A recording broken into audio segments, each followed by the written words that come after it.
3, 2, 1, go!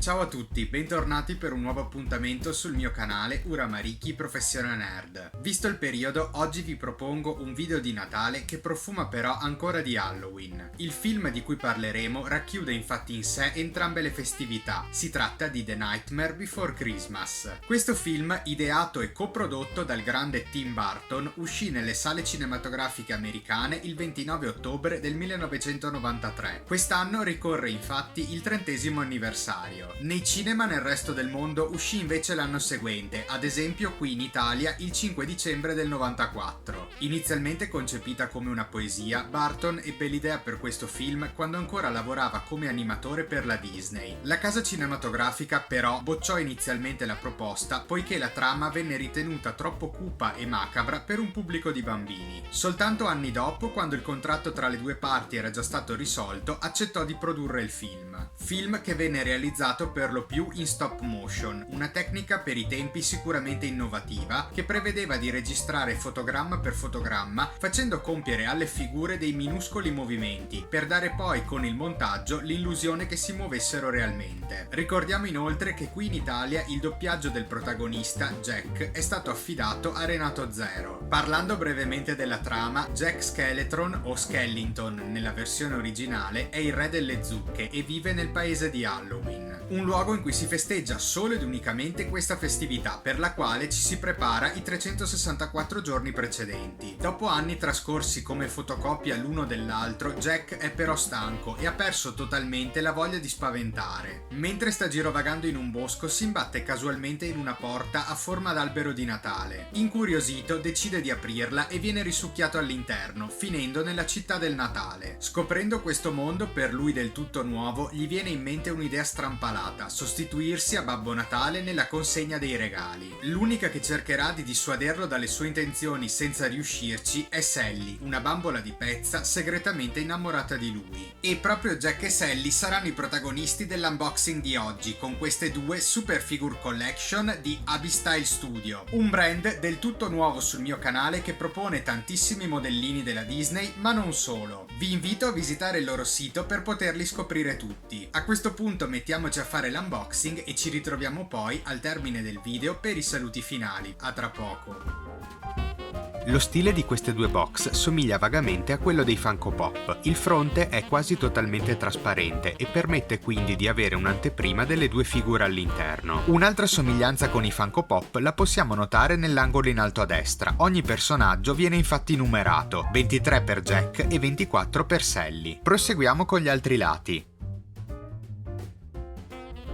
Sul retro della scatola di Jack ci viene mostrato che la statuina avrà due teste intercambiabili, quella originale e quella a forma di zucca.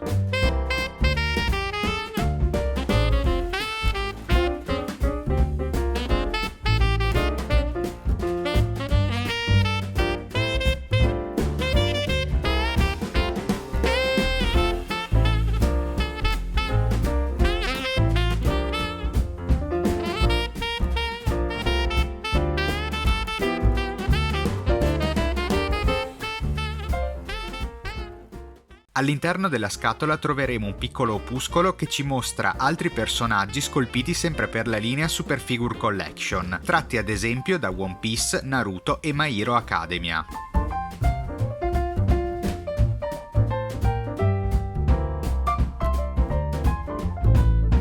Ed ecco la dolce Sally con il suo cesto di vivande preparato appositamente per Jack.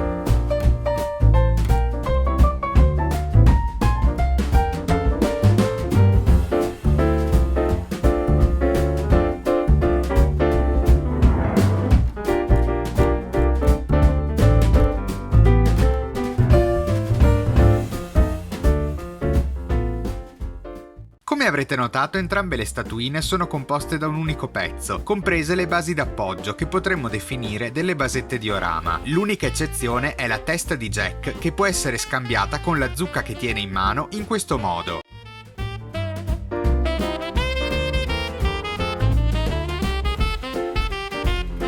Sicuramente una caratteristica molto simpatica. Guardiamoli adesso anche dagli altri lati.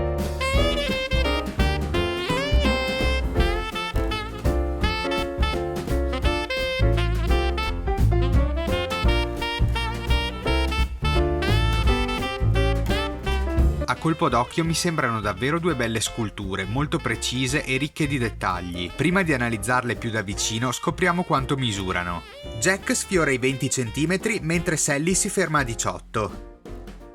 Il viso di entrambi è scolpito in modo fedele al disegno originale, quello di Sally soprattutto è ricco di dettagli, ad esempio le lunghe ciglia e le cuciture. Apprezzo il fatto che sia stata rispettata la differenza di statura tra i due personaggi e che quindi la bambola appaia un po' più bassa rispetto allo scheletro. La tonalità dei capelli invece mi sembra sbagliata, troppo rossa quando invece dovrebbe essere di un castano ramato. Le parti più piccole di Jack, come il farfallino a forma di pipistrello e le code di rondine del frac, sono realizzate con una plastica morbida, quindi sono più delicate. Soffermiamoci un istante sulle mani scheletriche di Jack e sul cestino in vimini di Sally, due particolari ricchi di dettagli. Tra l'altro non so voi, ma io non mi ero mai accorto che Jack avesse soltanto 4 dita per mano. Pur trattandosi di due modellini scolpiti in scala medio-piccola, la colorazione sia sul fronte che sul retro è abbastanza precisa e non mi sembra di vedere grumi né sbavature. Anche se non ci sono particolari ombreggiature, nel complesso la pittura non risulta piatta. Le basette sono il punto forte di queste due statuine, potremmo definirle dei diorami perché ricreano il paesaggio della città di Halloween in cui vivono i due personaggi. Troviamo su entrambe delle zucche intagliate, ognuna con una diversa espressione. Inoltre quella di Jack è personalizzata con 2 lapidi, mentre su quella di Sally troviamo il gatto nero pelle ed ossa che tiene brevemente in braccio in una scena del film, oltre al fiore attraverso il quale riceve la premonizione sul piano di Jack di rapire Babbo Natale. Infine, entrambe le basette sono provviste di alcune applicazioni in plastica morbida che credo rappresentino delle sterpaglie e servono ad incorniciare la scena. Prima di passare alle valutazioni finali vi mostro un altro paio di versioni di Jack e Sally che possiedo nella mia collezione, così vi potete anche fare un'idea più precisa sulle dimensioni di queste due figure.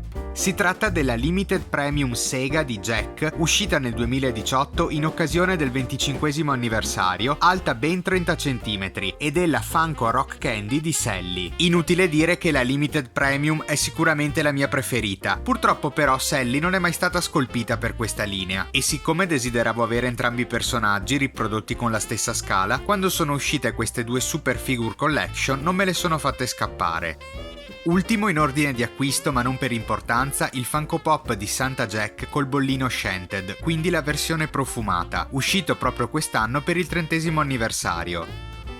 Ed eccoci al momento delle valutazioni finali. Cominciando come sempre dalla categoria somiglianza al personaggio, il mio voto è 9. Per la categoria colorazione il mio voto è 8. Nel complesso la pittura è precisa e uniforme. Invece per la categoria basetta di supporto il mio voto non può che essere 10. Mi sono piaciute tantissimo, sono ricche di dettagli che richiamano i due personaggi. Proseguendo con la categoria posa il mio voto è 7. Entrambe le statuine appaiono un po' statiche. Infine per la categoria rapporto qualità-prezzo il mio voto è 9. Li ho acquistati entrambi su Amazon al costo di 34,99€ l'uno. Facendo due conti, la valutazione finale che si portano a casa queste SFC Abby-Style Studio di Jack e Sally è di 8.6. Davvero un ottimo risultato. Ben ritornati, se vi è piaciuto questo video natalizio vi chiedo di mettere un pollice in su, di iscrivervi al mio canale e di attivare la campanella per rimanere sempre aggiornati sui prossimi contenuti e di condividere il video su tutti i vostri social. Se ancora non mi seguite vi chiedo di iniziare a farlo anche sulle mie pagine di Instagram e Facebook, dove mi trovate sempre con il nickname Uramariki Professione Nerd. Nel caso in cui fossi stretto con i tempi e non riuscissi a pubblicare un altro video dopo di questo, colgo l'occasione per augurarvi buon Natale e buon anno nuovo. Noi sicuramente ci rivedremo nel 2024 con tanti nuovi contenuti. Ho concluso, perciò vi ringrazio e vi do appuntamento come sempre al prossimo video. Ancora tantissimi auguri di buon Natale!